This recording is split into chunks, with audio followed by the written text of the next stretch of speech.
dahsyatnya serangan COVID-19 terhadap ketahanan nasional oleh Anton Permana dari Tanhana Dharma Mangrava Institute. Serangan wabah COVID-19 ternyata sangat efektif dan presisi merontokkan perekonomian dua kelompok negara di dunia, yaitu negara kelompok kapitalis pro-Amerika serta 24 negara debitur yang berhutang pada China. Dampaknya adalah negara kapitalis yang pro-Amerika akan terjadi penggerusan pertumbuhan ekonominya yang sangat signifikan. Dan untuk negara debitor pada China terancam gagal bayar dan disita seluruh aset vital negaranya.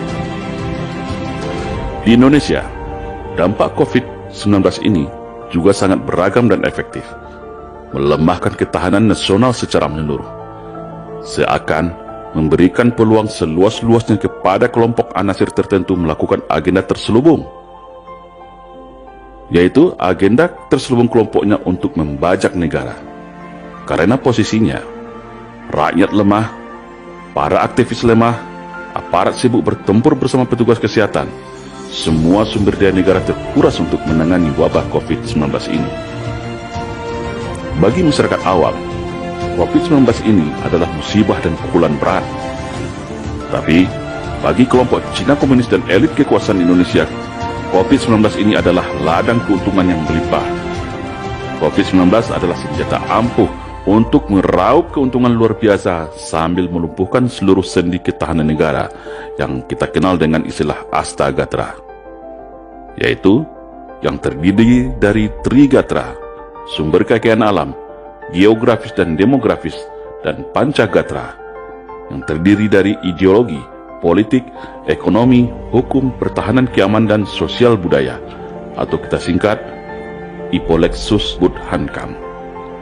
Karena dampak pukulan wabah COVID-19 ini membuat rakyat sekarat dan negara selemah-lemahnya.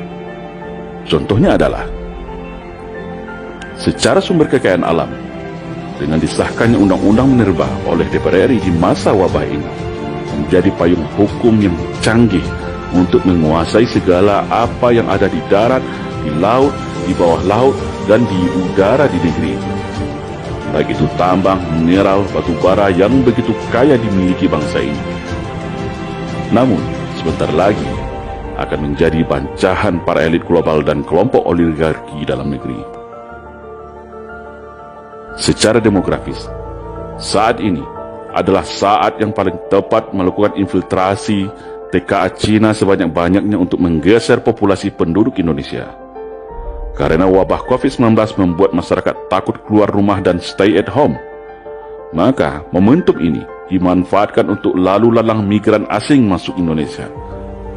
Banyak kita dapatkan informasi di sosial media bagaimana serbuan TKA Cina ini hampir setiap hari masuk melalui bandara di tengah malam, di saat semuanya terlelap tidur. Tujuannya apa? Yaitu untuk ke depan membuat perimbangan komposisi suara pemilih di pemilu 2024. Bahkan ada yang mengatakan target mereka adalah 50 juta jiwa sampai tahun 2024 ini masuk ke Indonesia. Ini sudah sama dengan jumlah gabungan penduduk Pulau Sumatera dan Sulawesi loh.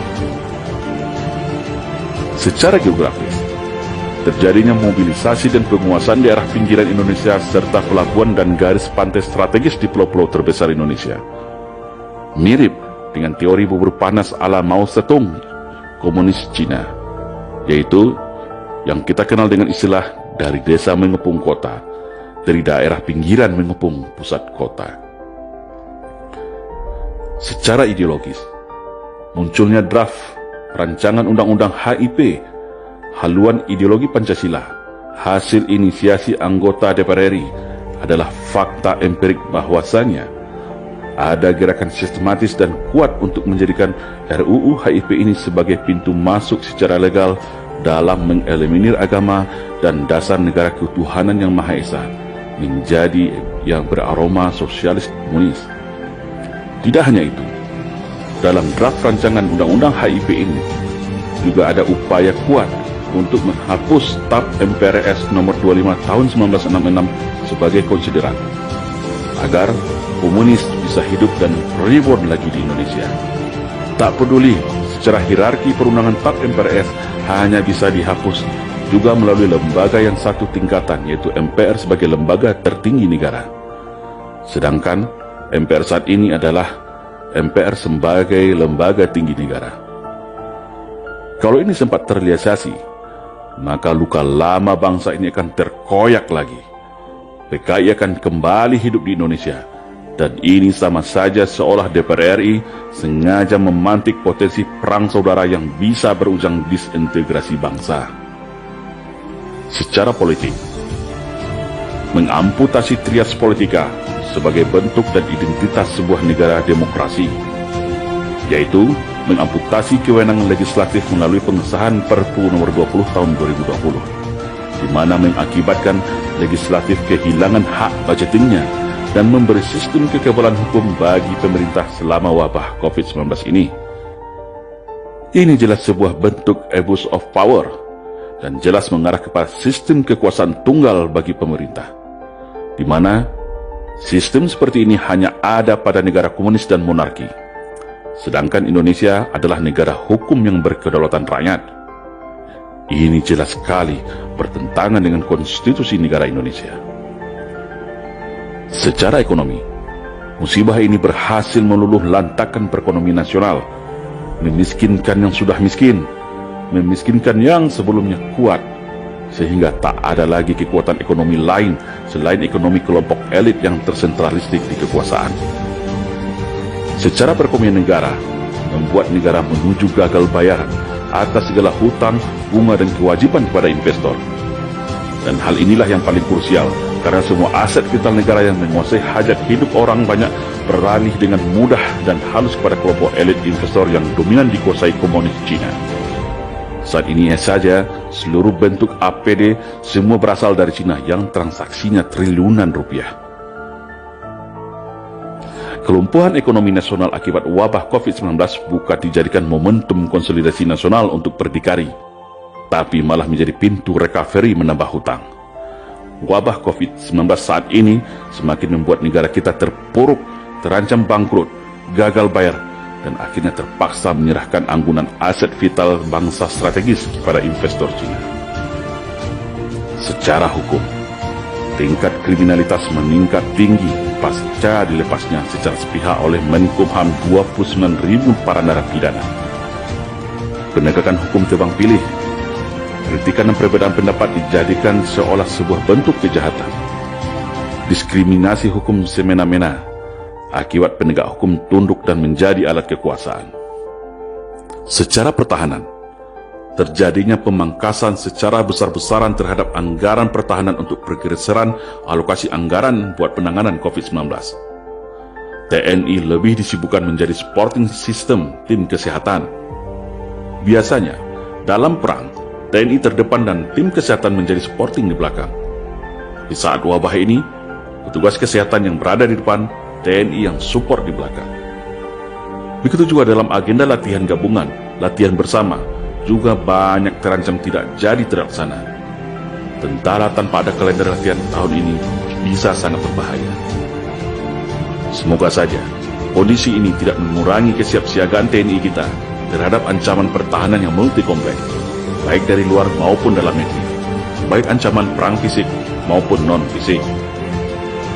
Sosial budaya, terputusnya silaturahmi, komunikasi lintas masyarakat oleh ancaman ketakutan wabah virus, khususnya umat Islam, terpisah dari rumah ibadahnya, ulamanya, dan ukhuwah berjamaahnya, sehingga umat Islam tercerai-berai bagai buih di lautan, masjid ditutup, sholat tarawih ditiadakan, ceramah tabligh akhbar dilarang, perayaan Idul Fitri pun tidak dibolehkan. Begitu sempurna. Mau berkumpul dan konsolidasi tidak bisa, terkunci oleh aturan PSBB, yang akhirnya hanya bisa menonton negeri ini bergerak entah kemana. Mau teriak di sosial media, ada ancaman undang-undang ITE. Masyarakat hari ini seakan dipaksa merubah budaya perilakunya. Yang paling dominan adalah ketergantungan kita semua akan perangkat komunikasi handphone dan internet atau kehidupan dunia maya.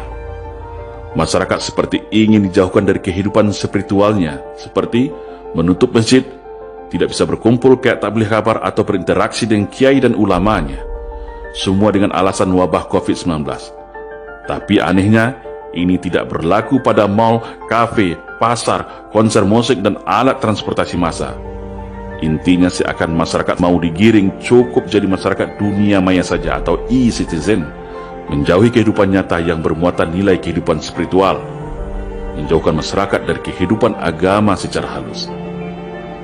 Beginilah dampak serangan wabah COVID-19 ini, sebuah serangan non-militer yang presisi dan mematikan, tanpa mengeluarkan biaya invasi militer yang besar, tanpa mengirim tentara dan peralatan tempur, tanpa menembakkan rudal dan peluru satu butir saja, tapi bisa melumpuhkan dunia dan mematikan negara yang ketahanan nasional negaranya rapuh. Kita tidak tahu apa yang akan terjadi ke depan pasca COVID-19 ini, tapi yang jelas, satu persatu sendi ketahanan nasional kita sudah terperteli. Tak ada lagi konsep kewaspadaan nasional sebagai early warning system. Tak ada lagi kepemimpinan nasional yang akan mengkoordinir, mengarahkan sistem manajemen nasional secara berwibawa. Wabah COVID-19 ini seakan ikut juga mematikan hati, logika, nalar dan rasa patriotisme nasionalisme bangsa. Seakan wabah COVID-19 ini memang diciptakan sebagai serangan pendadakan dari sebuah agenda neokolonialisasi terhadap dunia, termasuk Indonesia. Siapakah pemainnya? Siapakah kingmakernya? Siapakah decision makernya? Siapa operatornya? Biar waktu yang menjawabnya.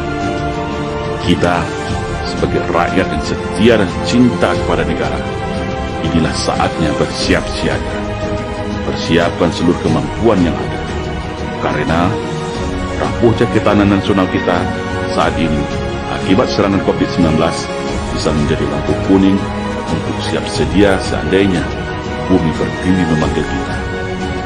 Anda siap? Salam Indonesia Jaya.